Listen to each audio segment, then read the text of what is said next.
Well, given the way this morning has started, my opening question is pretty appropriate. It is this: have you ever been lost?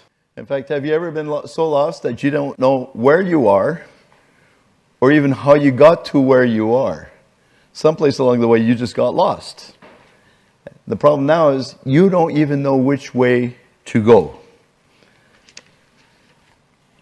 I had a sign over my office door in Prince George when I started at my first church as an assistant pastor.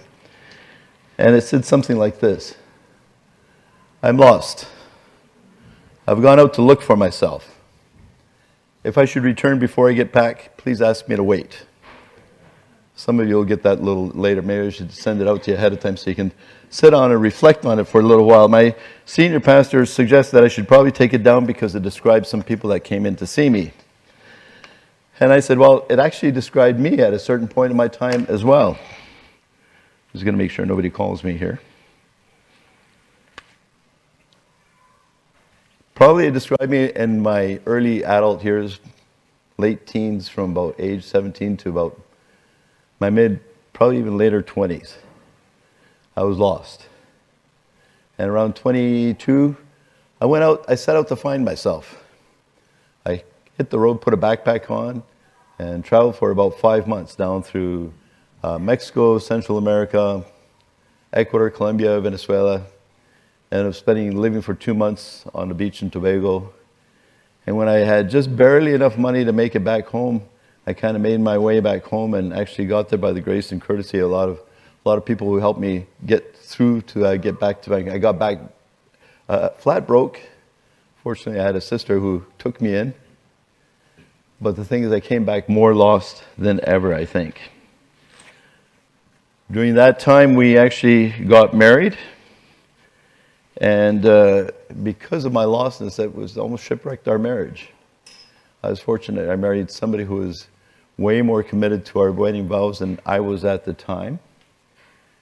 And in about 3 weeks, we're going to celebrate 50 years of Diana's long suffering with me. And I have to say, it's a tribute to what she's been in my life more than almost anything else. I still get lost on occasion, though. Although I'm also not really quick to admit it. So here's what I cover up. You know, it's a little unnerving when you're driving around, you're on vacation someplace, and you hear the small little voice of one of your children in the back seat saying, "Daddy, are we lost?" So not wishing to alarm them, I came up with this answer. No, we're not lost. We're on an adventure. So now that has become my code for I'm lost. I'm on an unplanned adventure. But I suspect you have ways of covering up the fact that you're lost and don't want to admit it either.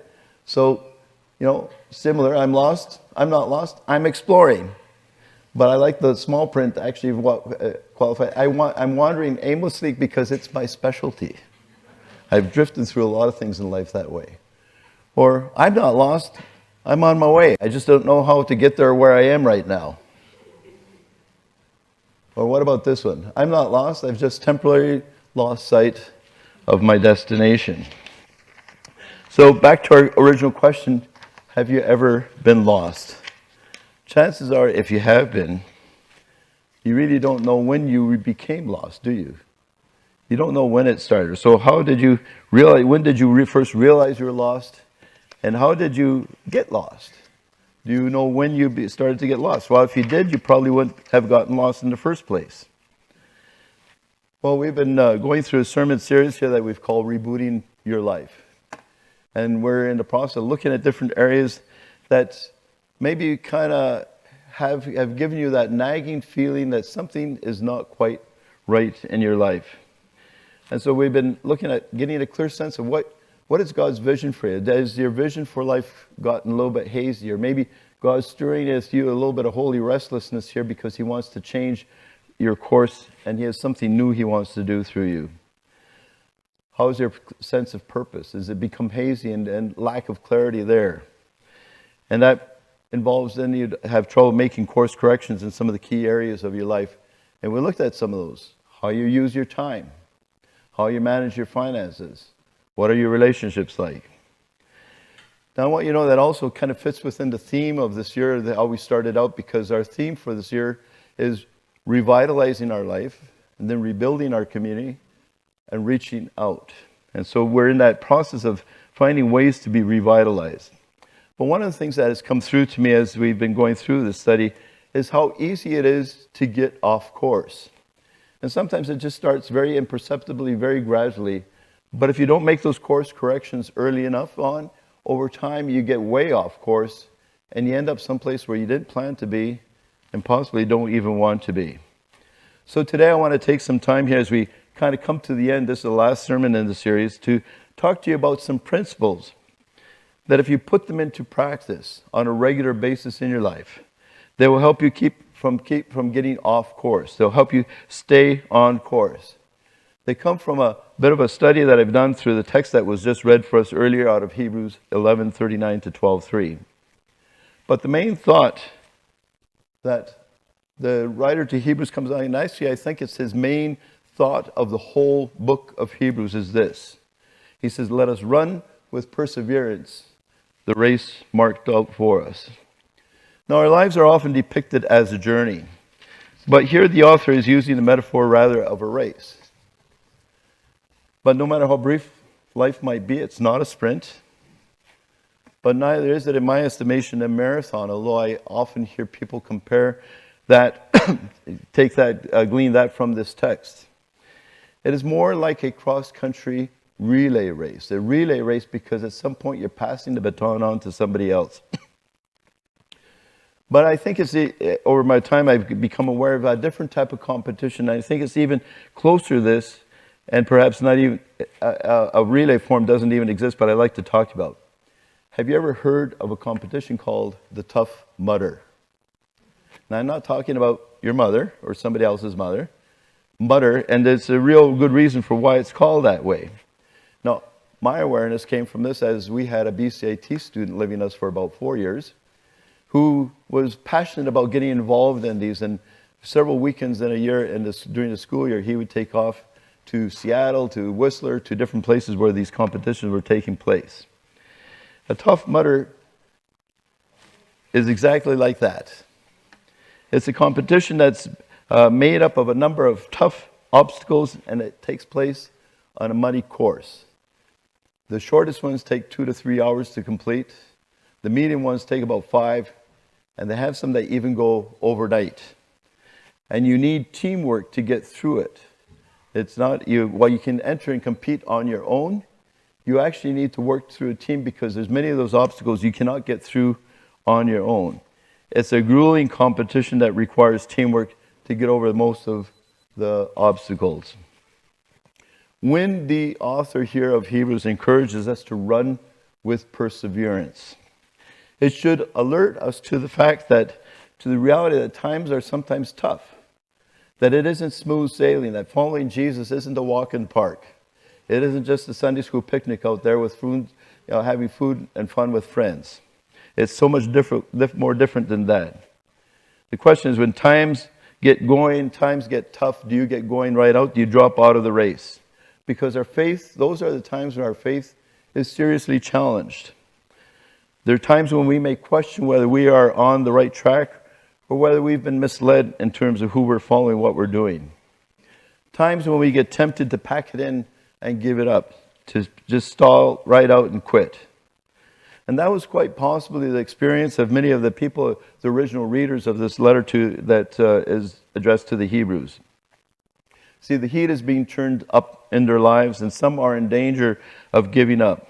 But in response to that, the writer of the book of Hebrews says, we are not of those who shrink back and are destroyed, but of those who have believed and are saved. In those times, when the going gets tough, we will need to do what he or she encourages us to do, which is to dig a little deeper, put one foot in front of the other, and keep on going. See, the word translated here as perseverance has the sense of holding on, not in a passive way and just kind of hanging in there, but rather actively continue to hold on in the face of pain and hardship and suffering.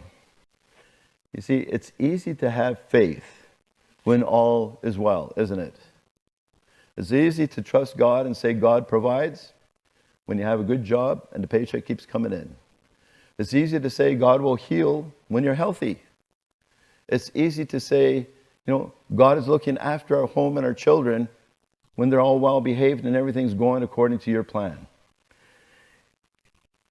But when the real test of faith comes, when everything begins to fall apart around you, and not necessarily of any of your fault or any of your doing, but that is when the test of your faith comes into bear. When you begin to experience significant hardship through no fault of your own. Now, when the author of this letter refers to the race marked out for us, this is not so much an indication that the course in front of you has been predetermined, as much as it is an indication of the uniqueness of each of our journeys through life. And that includes the uniqueness of our journey actually as a church as well. It is a race that is marked out for us by the choices and decisions that we make along the way. You can go back over the choice and decision you made, and they've taken you some of them taken a different direction. And sometimes you didn't think or plan for how far off it would go where you planned to go in the first place.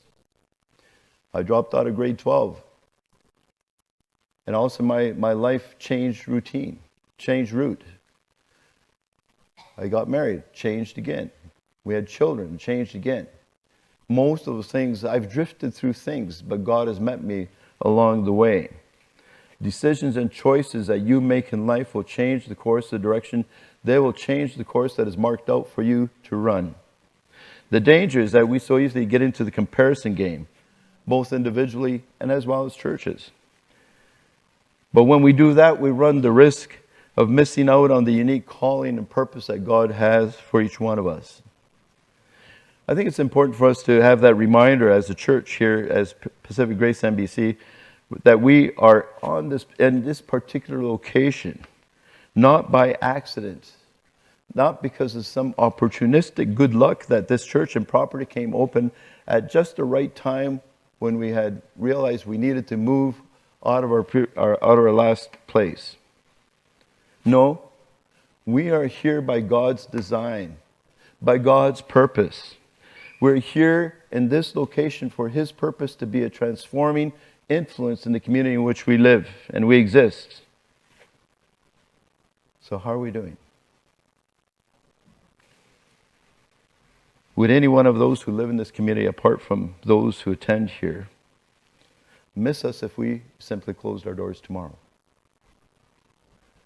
Are we indeed having a positive impact? Is this community actually a better place to live because we exist in this location? Hard questions. Tough questions to ask. But necessary to questions if we're to stay on track, stay on course, or perhaps get back on course for God's calling and His purpose and the direction, the vision that He has for us along the way. Well, if we're to persevere in the race marked out for us and stay on course in our journey through life as followers of Jesus, there are 4 things that I would like to point out that we need to put into practice. And they just come as I pulled them out of this text and spent time reflecting on it. First one I want to say is we just need to get the bigger picture in mind. In chapter 11, the author of this letter has described the lives of many who have gone on before. They were examples for us of what it means to live by faith regardless of the circumstances in life they found themselves in. And they make up that great cloud of witnesses that he speaks about at the beginning of chapter 12. That great cloud of witnesses that surround us as we run the particular race that is marked out for us. And this is something really important to take notice of. Well, it would seem that at first reading, sometimes I hear this interpretation, but it does not fit the text, by the way, that there are spectators in a stadium watching us. They're not witnesses to us. They're witnesses for us. Big difference. Actually, I'm glad my mom isn't a witness to me in what I do half the time in my life. And so are you. We don't want people to be watching us, do we? It's tough enough to know that God is watching us sometimes. But these witnesses are witnesses for us. The word for witness has more the sense of someone who has experienced something and gives witness to others about that experience so that they can experience the same thing or come to an understanding of that there. You see, their witness is not to us and how we are living, but for us and what it means and what it takes to live by faith. There are 2 verses in chapter 11 in Hebrews that tell us something about the character and lives of these men and women of faith. First one says, all these people were still living by faith when they died. They did not receive things promised. They only saw them and welcomed them from a distance. And then in one of the verses that we already read, it says, these were all commended for their faith. And here again it says, yet none of them received what had been promised. Why? Since God had planned something better for us, so that only together with us would they be made perfect or made complete. Do you catch what the author is saying here? They were living by faith, and they were commended for their faith, yet they did not receive what was promised. Have you been there? Have you ever felt that God was not holding up his end of the bargain? His part of the deal with you? Have you served him faithfully? You pray your heart out? You claim the promises that you believe God has made to you? But your experience of him working in your life the way you had hoped for and expected falls quite short of that. But that's when we need to take note of the rest of what is being said here. The writer says, God had planned something better for us, so that only together with us they would be made perfect. And the sense of being made perfect is not so much of perfection, but bringing to completion their lives, their purpose in life. The purpose that God had for them was completed and fulfilled in their lifetime. Not completed and fulfilled in their lifetime, but in the lives of those who were part of generations later, who would benefit from their faithfulness in living a life of faith. Faith sees what is not yet here. The greater vision God has for our lives. And that vision inspires and motivates us and draws us into being part of creating a future that is beyond our time on earth. Faith is defined this way in Hebrews. It says faith is being sure of what we hope for and certain of what we do not see. Now, I don't know about you, but it's sometimes hard to be certain of what I do not see. But faith is being sure of what we hope for, of the hope that God has put in us, the vision that God has given us, even though we don't see its reality in our times. It says this is what the ancients were commended for. And then it says, without faith, it is impossible to please God. The same thing holds true for us. The stories we are living out are part of something greater than us and our lifetime. Your life is about more than that dash between 2 dates. It has a beginning that goes back beyond the time when you were before you were even a smile on your parents' faces. And depending on how you run the race marked out for you, it has the potential to have the effect that extends beyond your lifetime to generations you will most likely not live long enough to meet, at least not in your lifetime. Our lives are a continuation of something that God has been doing long before we came on the scene, and will continue to do long after we are not physically part of this world. This is the vision and perspective we need to keep in mind and in view as we go through life. It is a vision that keeps us focused not on the circumstantial problems of today, but on the hope of tomorrow. We want everything to happen in our lifetime. And we claim promises because we think they're about us today. The majority of the promises of God are not just for us to experience and enjoy only for today. They're about what God is doing right now, so that successive generations that still aren't on the face of the earth will benefit from that. For I know the plans I have for you. The plans not to hurt you, but to prosper you, to give you a future full of hope. And we think that's for us today. And then you got to read the verse before that. It says, after 70 years, I will take you back. And what in that verse, that through the prophet Jeremiah, what God was telling his people is to say, show up for life. Be faithful and diligent as you live as followers of my ways. And you will be the foundation for what I'm going to be doing in successive generations down the world. The same word holds true for us today. Show up. Be faithful. Be diligent. Persevere. Endure those hardships. Keep the greater vision, this greater view in mind that life is not just about you or me. It's about something much greater that we get to be a part of as we accept that invitation by God.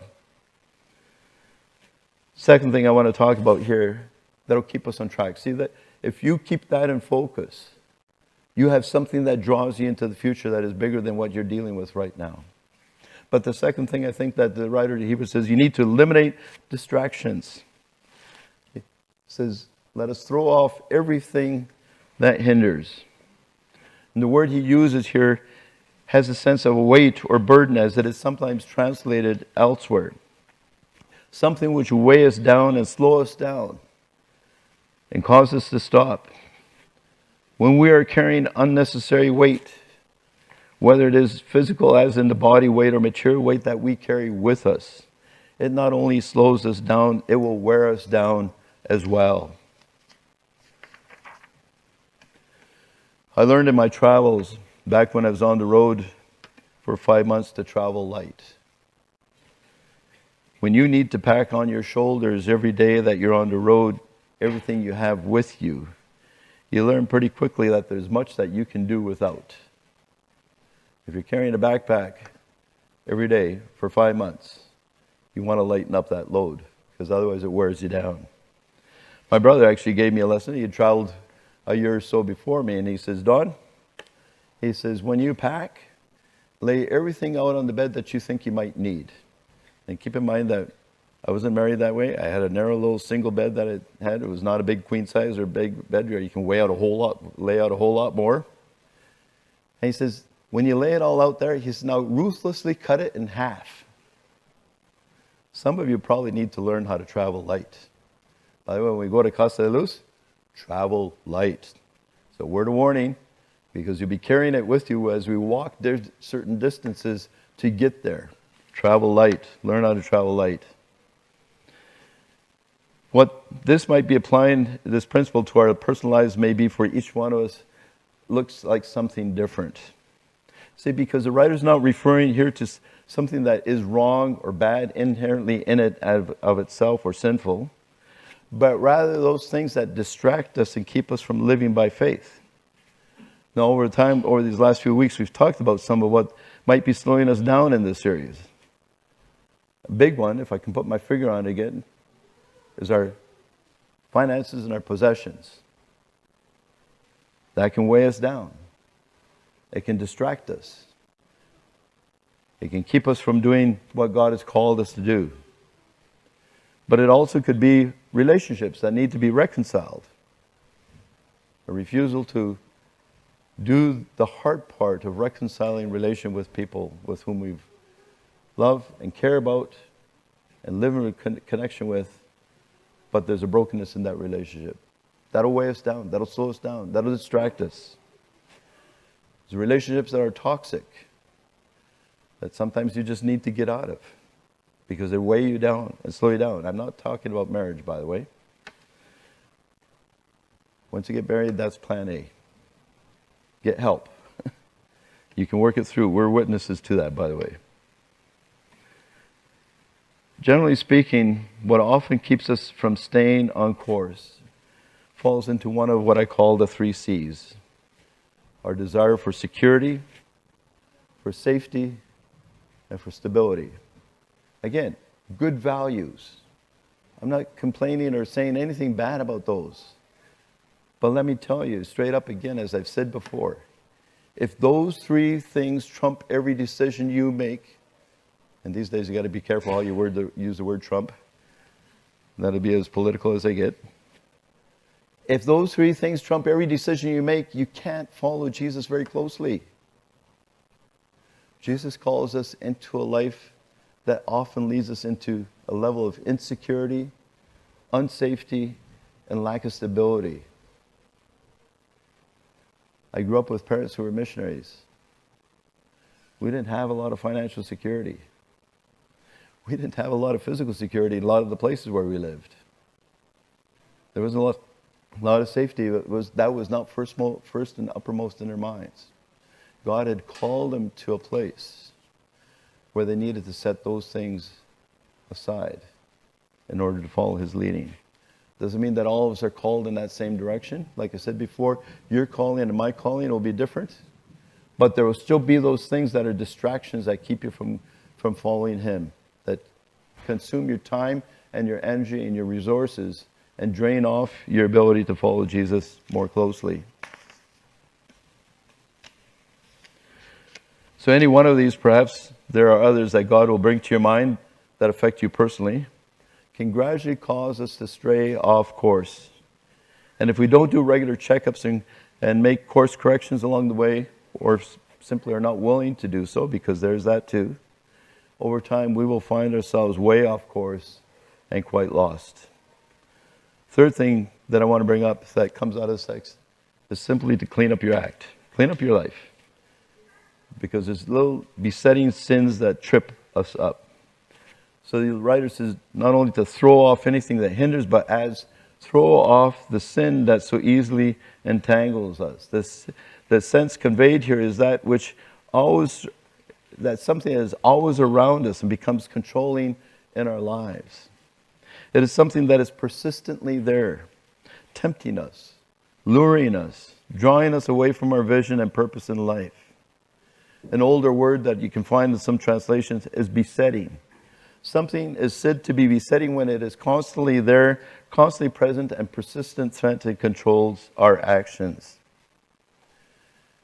Now, our problem is probably not the big sins, for the most part. Don't think any of us has committed murder. Jesus redefined what it meant to commit adultery, so maybe some of us are guilty in that area. Stealing. Jesus redefined some of these things, but these, the big things, somehow we're pretty good at. We give ourselves a pass on those. But what about those things we manage to keep hidden and consequently never deal with? Paul, in his letter to the Galatians, after listing some of the more major acts of sin, the sinful nature, such as sexual immorality and debauchery, idolatry and witchcraft, he goes on to list the likes of, and just kind of reflect a little bit, discord. Discord is like a lack of harmony with the people that you work with or live with. Jealousy. Instead of celebrating somebody's promotion or somebody's achievement, you're jealous of them. Selfish ambition. Getting ahead in life at the cost of paying no heed to anybody else but what works for you. Dissensions. Factions. Envy. And we could add others to this, like having a critical attitude. A spirit of superiority, that you're better than anybody else.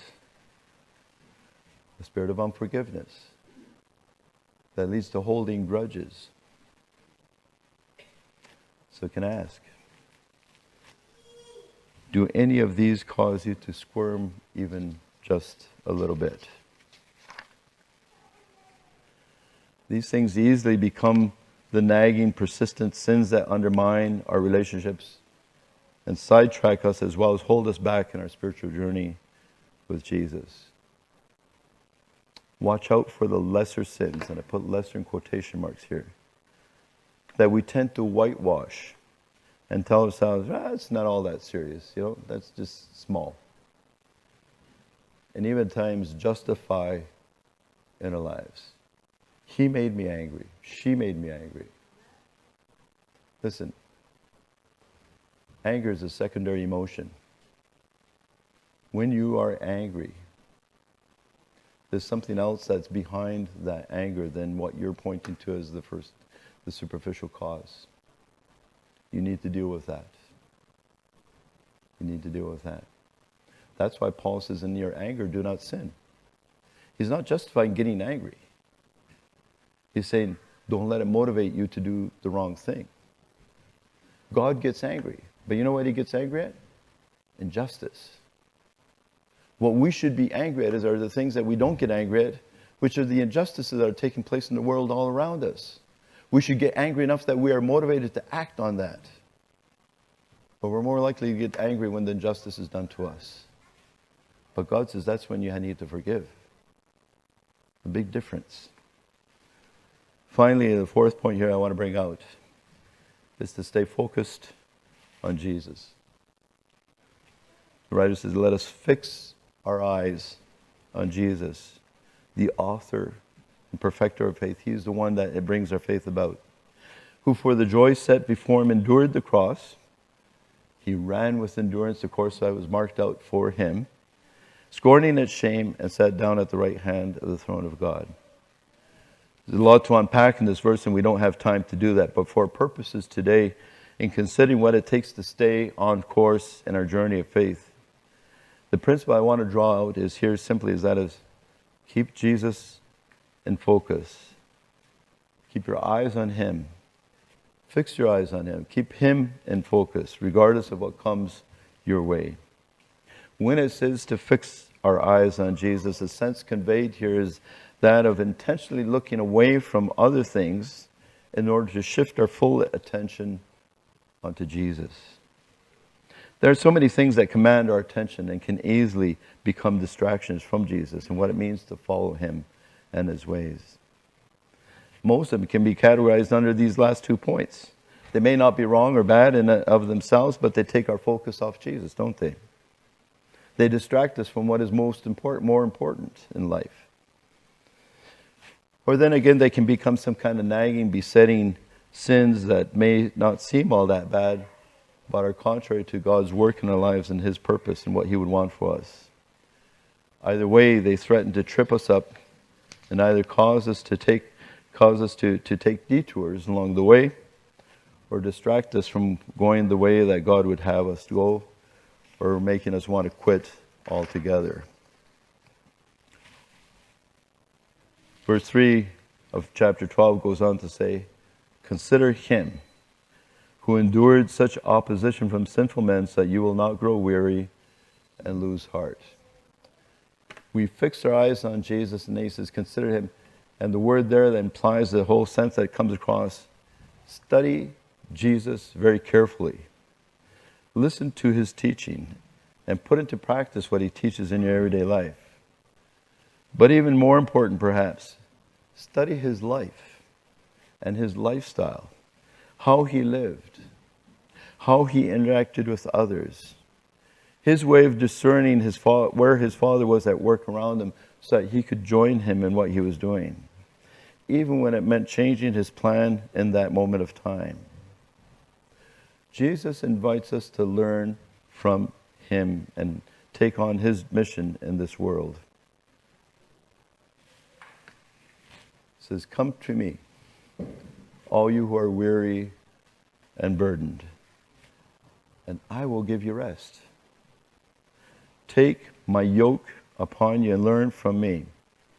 Let me stop there and say, the yoke he's referring to is the yoke that an ox was put on an oxen to pull and lead, and they would one that would be in training would be yoked along with an older, wiser, more experienced ox. But here's the thing that we can easily miss because we don't necessarily understand the times.